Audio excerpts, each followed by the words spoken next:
একটা নতুন ধর্মীয় সংগঠন, তারা হিন্দু ধর্মের উপাসক জিরানিয়ার যে এডিসি হেডকোয়ার্টার, তাদের ধর্মীয় প্রতিষ্ঠান, এটাকে সহ্য করতে না পেরে তার উপর আক্রমণ সংঘটিত করলো, তাদের একজন সংগঠকও তারা খুন করলো। এগুলি তো ভুলে যাওয়ার কথা না। আপনি কি বলে মানুষকে বিভ্রান্ত করার চেষ্টা করছেন? আমরা চাই পুনঃ তদন্ত করুন, নিয়ম আছে, কানুন আছে, পদ্ধতি অনুসরণ করেন, সত্যের মুখোমুখি হন। এই সাহস মুখ্যমন্ত্রী বা এই সরকারের নেই। আসলে ভীত সন্ত্রস্ত হয়ে খেই হারিয়ে আবল তাবল কথাবার্তা বলে প্রলাপ বুকে মানুষকে বিভ্রান্ত করার চেষ্টা করছেন। এই সুযোগ খুব বেশি দিন কিন্তু ভোগ করা যায়। তাই এই কথাগুলো এখানে বলতে হচ্ছে। যুবকদের সম্পর্কে যে প্রশ্ন এখানে উত্থাপিত হয়েছে, 2018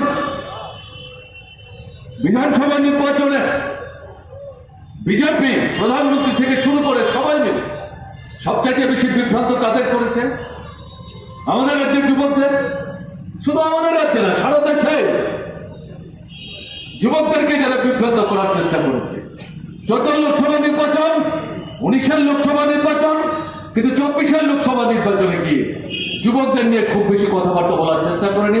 এরা মহিলাদের উপর ঝাঁপিয়ে পড়ার চেষ্টা করেছে। আমি সেখানে যাচ্ছি না। আমাদের ত্রিপুরার অভিজ্ঞতা কি?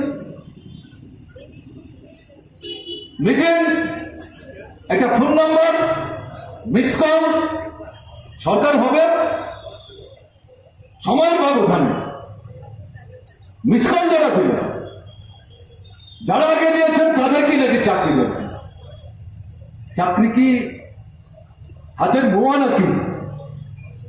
চাকরি দিতে গেলে পদ তৈরি করতে হয়, অর্থ দপ্তরের অনুমোদন দিতে হয়, মন্ত্রিসভায় অনুমোদন নিতে হয়, বিজ্ঞাপন দিতে হয়, ইন্টারভিউ ডাকতে হয়, কাগজপত্র পরীক্ষা নিরীক্ষা করতে হয়। এগুলোর বলাই না। এবং আমাদের রাজ্যের যুবদের একটা বড় অংশ তারাও বিভ্রান্ত হয়েছে। না, এটা নতুন সরকার পরিবর্তনের ডাক দিয়েছে। এরা সরকারে আসলে মিস কলের ভিত্তিতে চাকরি করবে। শূন্যপদ, তাদের হিসাব 50,000 নাকি ত্রিপুরায় পড়ে আছে। মিথ্যে কথা। আমরা চ্যালেঞ্জ করেছিলাম তখন, তথ্য দিয়ে, হিসেব দিয়ে।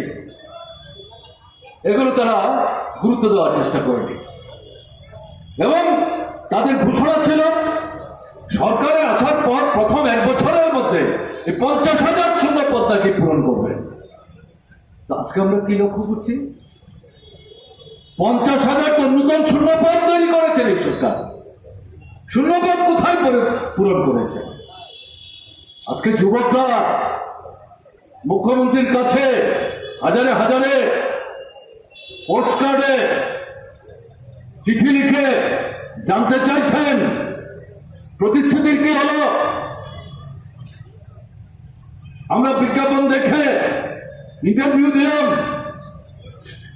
অল্প কিছু ফল প্রকাশিত হয়েছে, দাম বেড়েছে, তাদের নিয়োগ করছেন না কেন? আর যে ইন্টারভিউ দিলাম, পরীক্ষা দিলাম, তার ফল প্রকাশ হতে বছরের পর বছর চলে যাচ্ছে কেন? মুখ্যমন্ত্রী জবাব দিচ্ছেন না তো। এই যুবকদের মনে করার কোনো কারণ নেই।